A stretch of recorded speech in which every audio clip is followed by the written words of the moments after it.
Nasikop sa niusang puwersa sa kapulisan ang tulo ka mga tao nga nag-check-in sa usa ka lodging house sa gihimo nga bypass operation Hulyo 21 sa may alas 11 ang takna sa kagabion. Ang tulo nga nadakpan gila sa kapulisan nga sila si Jason Baldecantos, 32 anyos, adunay live-in partner, driver o residente sa Purok 7, Barangay Lapasan, Clarin, Misamis Occidental. Mario Banaag Jr., 43 anyos, minyo og residente sa Purok Traffic Light, Tinago, Usami City, og Marlo Bayawa, 24 anyos, ulitaw, walay trabaho ug nagpuyo sa Purok 1, Gata, Diot, Clarin, Misamis Occidental. Nasayran nga gihimo sa kapulisan ang bypass operation human nga adunay maka-report nga adunay pagpamaligya og ilegal nga druga sulod lang sa maong lodging house nga nahimutang sa Purok 7, Katadman, Acacia, Usami City. Human nga positibong napalitan sa ilegal nga druga, dali nga gisulod sa mga operatiba sa Usami City PNP, Provincial Drug Enforcement Unit PDEU o sa Regional Mobile Force Battalion RMFB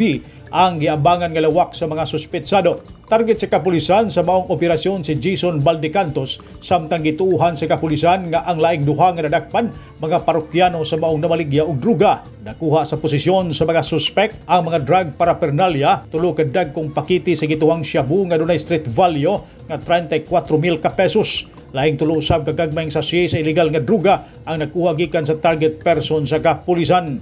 Na-recover usab ang 1,000 piso bill nga marked money sa maong operasyon. Giandam na ang tukmang kasong ipasaka batok sa mga suspetsado. Neptali Batolino, Newsline Philippines, Province of Misamis Occidental. Stay safe.